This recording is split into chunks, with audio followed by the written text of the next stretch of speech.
And joining us now in studio, Measha Brueggergosman, Canadian songstress. Hello. Hi, thank you for having me. You're welcome. Thank you for joining us. I want to begin just with a little sample of you performing. So we're going to show a little bit of tape. This was from a concert you did in Denmark. Let's take a look.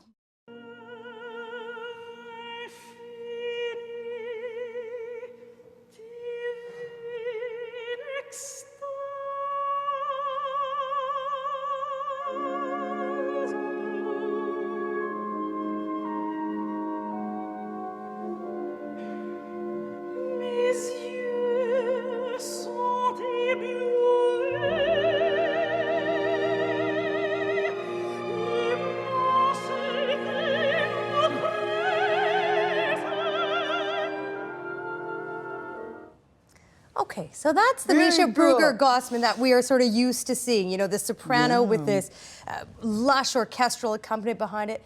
Now you're making a switch. You're doing contemporary songs. Why the switch? Well, you know, what's funny with that clip, you know, the King and Queen of Denmark were there, and it was the opening of this new hall in Copenhagen, and I still feel the same way when I approach performance as I did that night. You know, it doesn't matter to me, you know, the grandness of the event or the, I don't know, the pressure of the circumstance. For me, going on stage is going on stage, and it's nice to watch clips like that. Man, that's some short hair.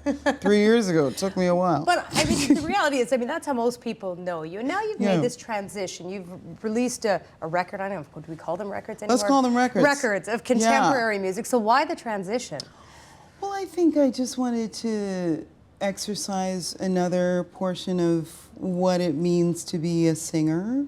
I think that the best technique is the most flexible technique, and you know, when I see something like that, I still approach the process of singing in the same way. Let's talk about interpreting classical music. I want to read you something that you said back in an interview in 2007 about the historical importance of classical music. Here's what you said, Measha. You said, as classical musicians, you are muses. You are accountable to what's on the page. You spend your life trying to perfect your technique, trying to recreate a moment in history. You're still a living, breathing Homo sapien who puts their pants on one leg at a time like everyone else, but you're singing an art form that deserves respect considering how gamely it has stood the test of time. Above all, classical musicians live a life of servitude to the music. There's nothing that I could possibly add, pop, rock, country, influence, or otherwise, that could possibly make this music any better. First of all, I put my pants on 2 legs at a time, but that's another discussion. Okay. You just hop right in. Adding a country twang or a rock flair to a classical music might not make sense, but on this new album, you almost do the same thing, a similar thing, in that you add a classical tone to a variety of other genres. So has your thinking changed? Yeah, no, I think I don't approach Ron Sexsmith the way I approach Wagner. It would be completely inappropriate. I don't approach, you know, Joni Mitchell the same way I approach Fauré. You know, with great music, whether it's classical music, and what is classical music? I mean, it spans 400 years up till the present. But I guess the thing is, you're still classically trained. I am classically trained, which I think gives me, in a way, an expansiveness and an openness to all forms of composition. I see things very compositionally. I'm not like a feeler of music or an improvisatory spirit. I'm very much an analyst when it comes to the bones of music. It's just the vantage point from which I come. Other people see and hear music in different ways, and that's why I love the band so much, because we come from different points of view, and they give me wings that I didn't think I would spread, and at the same time, I love to rehearse. We always have a long sound check. We improve as we tour. I don't like for things to be left to chance, and we work that way. We work very precisely so that ultimately when we get on stage, we can be totally free. And I think that even though I am an opera singer, when I go to sing our version of I've Got a Crush on You, I wouldn't ever use the same colors as I would use in, you know, Rameau or Beethoven to express what it is I'm expressing in that particular version of I've Got a Crush on You. You've got a lot of tools in your toolkit as a singer, and one of the many musical genres you explore on this album is gospel. Tell me about the role gospel plays in your life and played in your life growing up. Well, I grew up in Brunswick Street United Baptist Church in Fredericton, and the music tradition of my home church was a classical one. But over the years, we had a worship band. I sang in the worship band, and then we had these concerts on New Year's Eve, which was first night celebrations in Fredericton, and I would partner with this wonderful pianist who was also in the worship band named Jeff Cook, who's now a doctor, and we would create these programs that would allow us both to kind of expand on, you know, what we'd started in the worship band, which was a more contemporary approach to programming. So instead of programming Mendelssohn and Mozart, we might go for Oscar Peterson and Aretha Franklin we would put on there, and there were a few other, you know, kind of expansive interpretations of some of the songs that we would sing in church, which were more contemporary. So in a way, that process of that duality of approach to two different repertoires in the same person, in the same career, in the same life, but always with the same philosophy of creating a great night for people.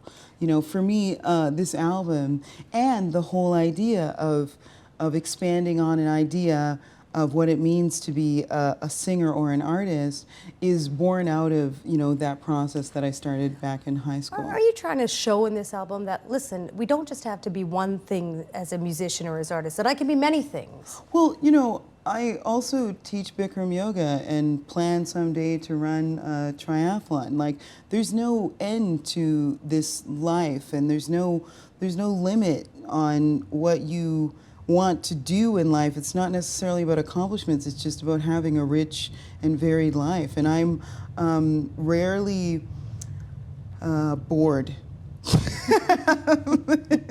And, you know, it's like, it's a funny thing, because I'm always shocked by how interested people are in the things that I'm doing, but I'm rarely motivated by anything besides what interests me.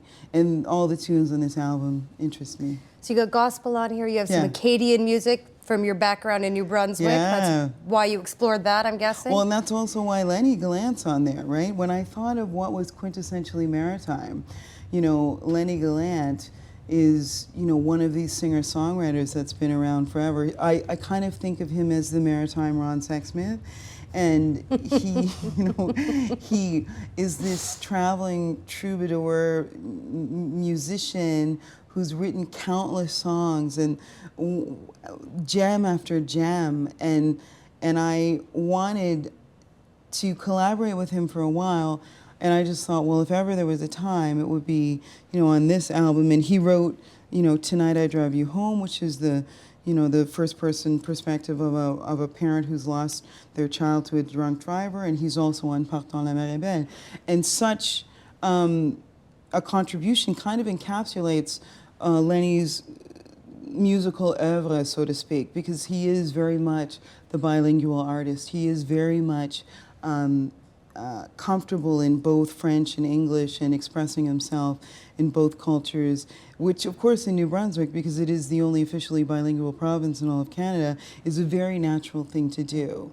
So I was very happy that it was just a phone call. Literally, it was just a phone call to Lenny. It was just a phone call to David Miles. It was a text to Martin Short, you know, and they all said yes. You mentioned Martin Short. I want to play a little bit because he was one of the featured artists on your album. So let's take a little look at this.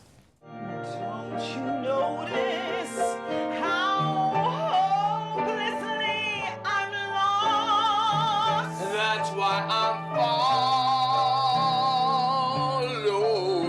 you on my own. On my own.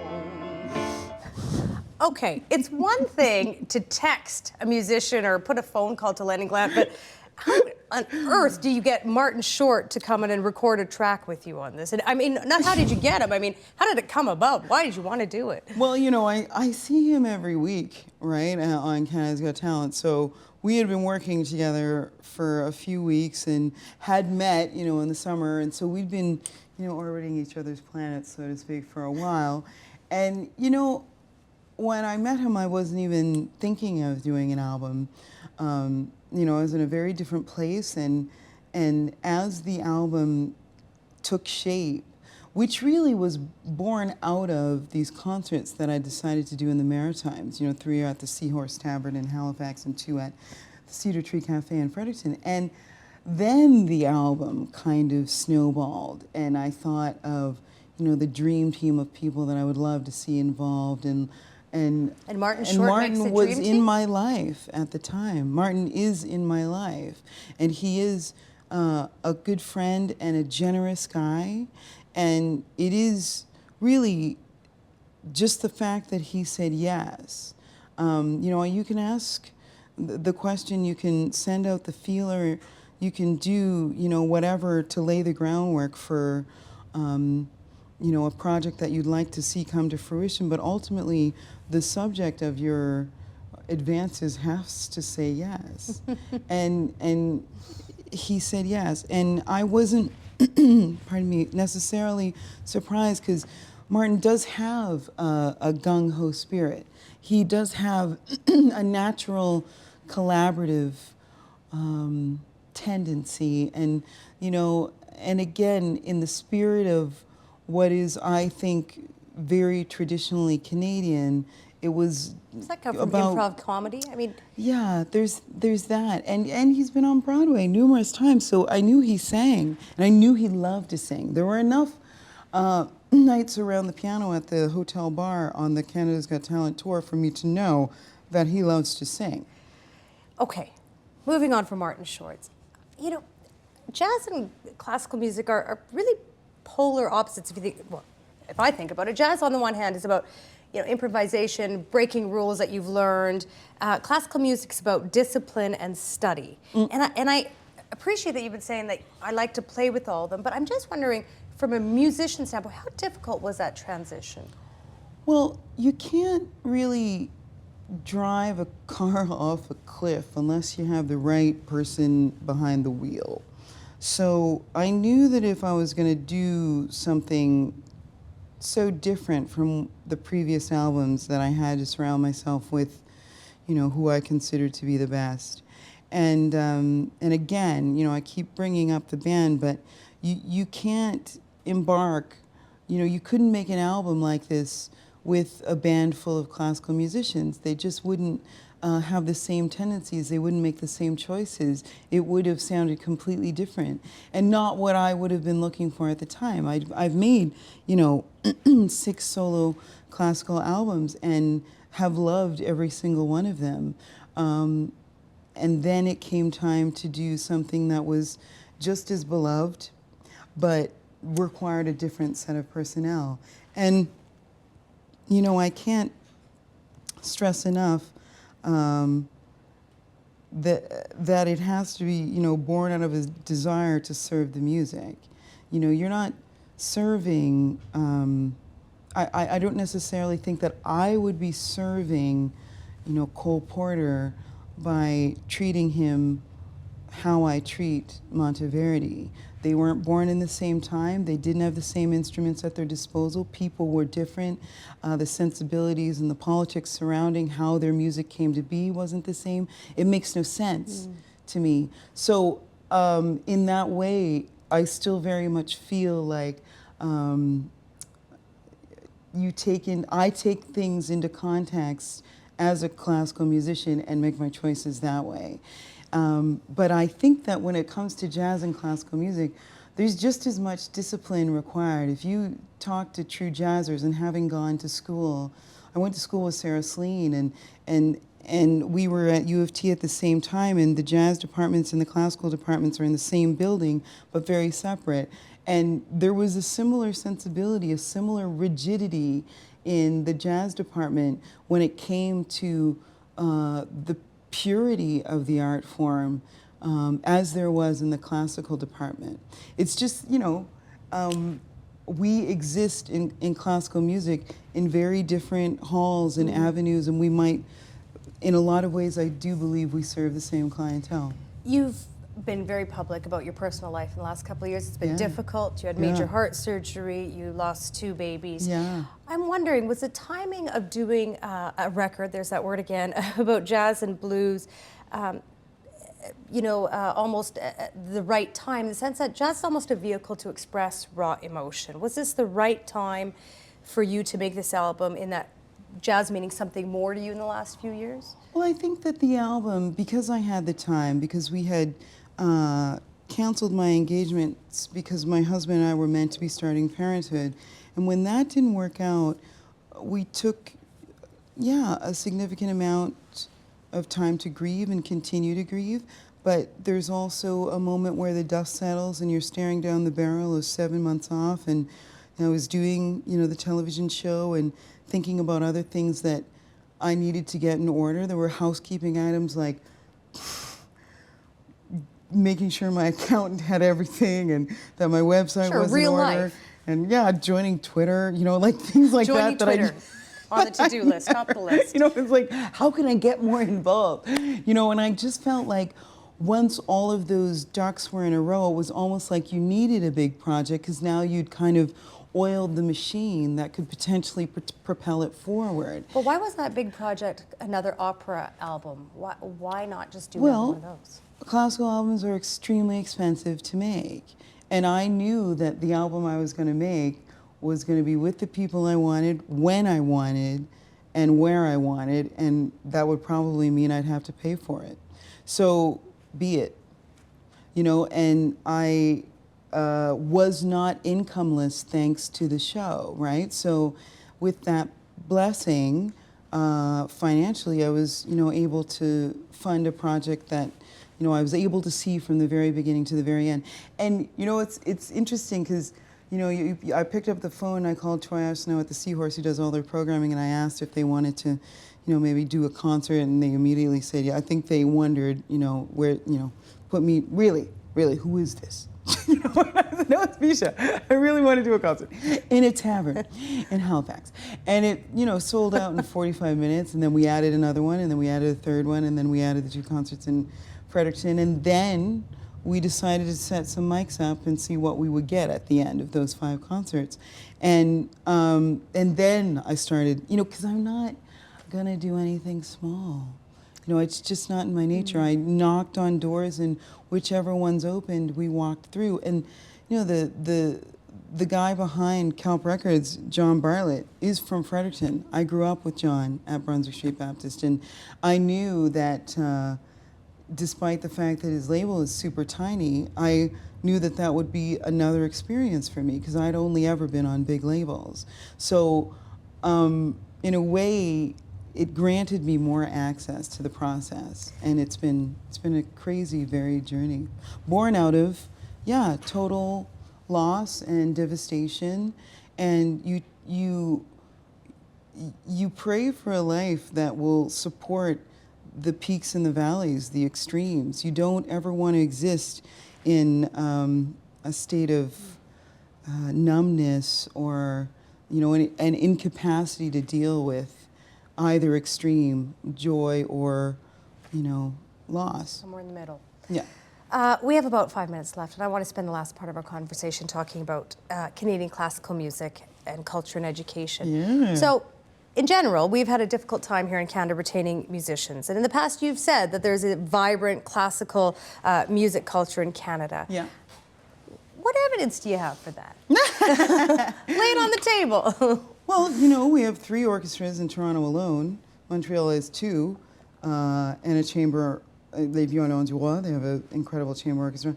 You know, we have Debut Atlantic, which tours small centers, which I've done.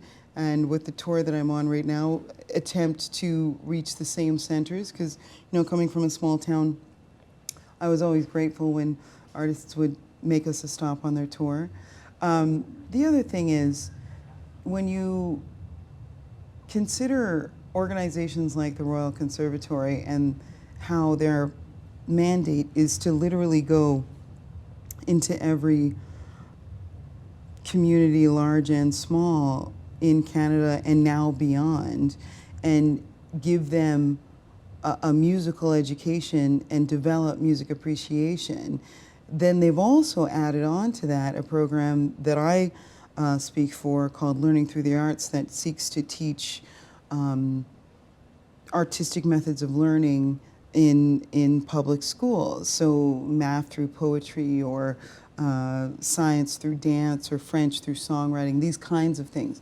And although government has perhaps deemed the arts and physical education as superfluous aspects of a child's upbringing, which of course is totally devastating, organizations like Learning Through the Arts seek to fill in those gaps. And, you know, it's not so much about creating the next generation of classical musicians. It's about acknowledging that creativity is an important and integral part of management and economics and breeding a culture that is responsible one to another. And I believe that at the university level, having gone to the University of Toronto, I do understand that at that level, we have a tremendous amount of teaching at a really, really high level that then allows our musicians, our instrumentalists and singers alike to be exported, which is why there are so many incredible Canadians having full-time careers in classical music. Okay, right now. let me push back a little bit, because governments, let's take the Ontario government, for example, facing a $15 billion deficit, and often when they're facing, you know, big cuts, it comes to education, and the arts funding is often on the chopping block. Now, you've just made the case about saying, well, it's very important because it does all these things for young children, but make the case for me by why they should keep arts funding at the expense of something else. Well, that's a very interesting question, because I'm not saying that we don't need more childcare. I'm not saying that we don't need more incentives for our economy to grow. But what I am saying is that, you know, where a culture is defined is through its culture. You know, Canada, what we export predominantly is our artists. I know that I am a proud Canadian, and I know, you know, many of my colleagues are the same. And, you know, I don't pretend to want to take from somewhere else to give to the arts or classical music, but I do know that what is generated by the arts in terms of it contributing to our economy is a significant amount. And if you want to talk dollars and cents, it's not like artists aren't contributing. You know, so as taxpayers, I believe we deserve the same rights and respect as other mediums contributing to the economy, and not just be the first things to go. All right, there's Measha Brueggergosman. I was going to say Canadian soprano, now I have to say Canadian contemporary artist, and now politician perhaps in the making. Thank you very much. It was a pleasure meeting you. Thanks for coming in. Thanks to you. Thank you so much. Support Ontario's public television. Donate at tvo.org.